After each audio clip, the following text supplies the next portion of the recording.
ഇനി നമുക്ക് ഇതുപോലെ യൂണിഫോം ഡ്രസ്സിൽ പിനഫോർ ഡ്രസ്സിൽ ഷർട്ടിൻ്റെ അതേ കളറിൽ അടിഭാഗത്ത് 2 ലൈനായിട്ട് വരുന്ന ഒരു മോഡലുണ്ട്.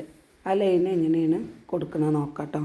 അപ്പോൾ നമ്മൾ ഏതാണ് നമുക്ക് ഷർട്ട് വരുന്നത് അതിൻ്റെ ബാലൻസ് ക്ലോത്ത് കൊണ്ട് അഡ്ജസ്റ്റ് ചെയ്തെടുത്തിട്ട് നമുക്ക് കോളറും എല്ലാം ആ ഭാഗം കൊണ്ട് കഴിയണമല്ലോ. അപ്പോൾ അതിൻ്റെ ബാലൻസ് വരുന്ന ക്ലോത്ത് കൊണ്ട് അതെങ്ങനെയാണ് സ്റ്റിച്ച് ചെയ്യുന്നത് നോക്കാം. അപ്പോൾ ചില ഡ്രസ്സിൽ ഇത് ഒരു ലൈനായിട്ടാണ് ഉണ്ടാകുക, ചിലതിൽ 2 ലൈനായിട്ടും ഉണ്ടാവും. അപ്പോൾ ഇത് സ്റ്റിച്ച് ചെയ്യുമ്പോൾ ഫസ്റ്റ് ലൈൻ നമുക്ക് ഡ്രസ്സിൻ്റെ ഉള്ളിൽ കവർ ചെയ്തിട്ട് സ്റ്റിച്ച് ചെയ്തെടുക്കാൻ പറ്റും. രണ്ടാമത്തെ ചെയ്യുമ്പോൾ നമ്മൾ ശ്രദ്ധിച്ചിട്ട് ചെയ്യണം. അപ്പോൾ ആദ്യം നമ്മളതിൻ്റെ ക്ലോത്ത് നമുക്ക് വേസ്റ്റ് ആകാതെ ബാലൻസ് വരുന്നതെന്നാണ് നമ്മൾ എടുക്കുന്നത്. അപ്പോൾ യൂണിഫോമിൻ്റെ ക്ലോത്തൊക്കെ ആകുമ്പോൾ കറക്റ്റ് 2 ഷർട്ടിനൊക്കെ ഉള്ളതാകുമ്പോൾ മാക്സിമം നമ്മൾ ശ്രദ്ധിച്ചെടുക്കുക. ആദ്യം നമ്മൾ കട്ട് ചെയ്യുമ്പോഴൊക്കെ മാക്സിമം ക്ലോത്തൊക്കെ അഡ്ജസ്റ്റ് ചെയ്ത് വെച്ച് ഫ്രണ്ട് പാർട്ട് കട്ട് ചെയ്യുക. അതിൻ്റെ ശേഷം കറക്റ്റ് ബാക്ക് പാർട്ടും കൂടി ക്ലോത്തൊന്നും വേസ്റ്റ് ആകാതെ താഴത്തുനിന്ന് ഇങ്ങോട്ട് അഡ്ജസ്റ്റ് ചെയ്തൊക്കെ വെച്ചിട്ട് നമ്മൾ കട്ട് ചെയ്തെടുക്കുക. അപ്പോൾ ഫ്രണ്ട് പാർട്ടും ബാക്ക് പാർട്ടൊക്കെ ഷർട്ടിന് കട്ട് ചെയ്യുമ്പോൾ 2 ഇഞ്ചിൻ്റെ വ്യത്യാസമൊക്കെ വരുന്നുണ്ടാവും. അപ്പോൾ അതൊക്കെ നമ്മൾ എന്ത് ചെയ്യുക, ക്ലോത്ത് വേസ്റ്റ് ആകാതെ കട്ട് ചെയ്തെടുക്കുക.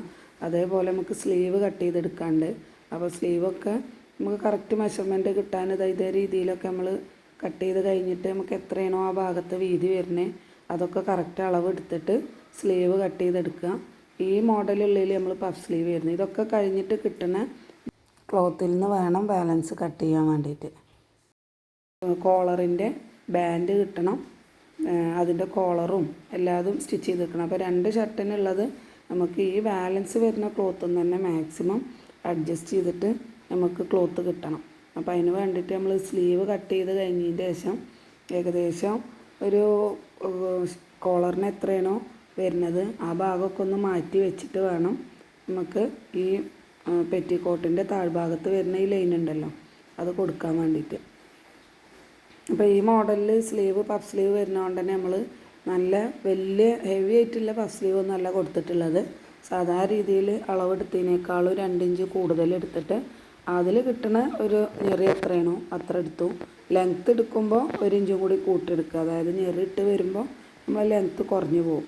അപ്പോൾ ഈ സ്ലീവും കോളറിൻ്റെ ബാൻഡും കോളറിൻ്റെ മുകൾ ഭാഗമൊക്കെ വേണ്ട തുണിയുണ്ട്, അതൊക്കെ നമ്മൾ മാക്സിമം കരുതി വെച്ചിട്ട് വേണം ഈ യൂണിഫോമിൻ്റെ അടിഭാഗത്തേക്കുള്ള ഈ ഒരു പൈപ്പിംഗ് പോലെ ഉള്ളതുണ്ടല്ലോ അത് നമുക്ക് കട്ട് ചെയ്തെടുക്കാൻ വേണ്ടിയിട്ട്. അപ്പോൾ നമുക്ക് ഒരു 3/4 ഇഞ്ച് വീതി കിട്ടിയാൽ മതി. കിട്ടണ ബാലൻസ് വരുന്ന ക്ലോത്തിൽ നിന്ന് 3/4 ഇഞ്ച് വീതിയിൽ എത്രത്തോളം ക്ലോത്ത് ഉണ്ടോ അത് നമുക്ക് എന്ത് ചെയ്യാം, മാക്സിമം നീളത്തിൽ കട്ട് ചെയ്തെടുത്തിട്ട് ഇങ്ങനെ ജസ്റ്റ് ഒന്ന് 2 സൈഡും കൂടി കൂട്ടി സ്റ്റിച്ച് ചെയ്തെടുക്കാം. അതിന് ശേഷം നമ്മൾ പെറ്റിക്കോട്ടിൻ്റെ സ്റ്റിച്ചിങ് എല്ലാം കഴിഞ്ഞിട്ട് അടിഭാഗത്ത് ഒരു 3 ഇഞ്ചിൽ മടക്കി അടിക്കുമല്ലോ. ആദ്യം ഒരു 1/2 ഇഞ്ച് അടിച്ചിട്ട് 3 ഇഞ്ചിൽ മടക്കി അടിക്കുമല്ലോ. അത് സാധാരണ നമ്മൾ ചീത്ത സൈഡിലേക്കാണ് സ്റ്റിച്ച് ചെയ്തെടുക്കൽ.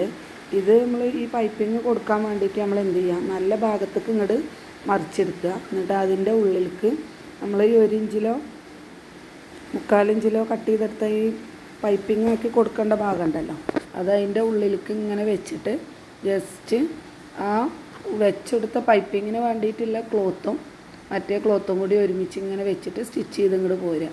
അപ്പോൾ ഇത് എത്രയാണ് നമുക്ക് പുറത്ത് കാണണ്ടേ അതിനനുസരിച്ചിട്ട് നമ്മൾ സ്റ്റിച്ച് ചെയ്തെടുക്കുക കേട്ടോ.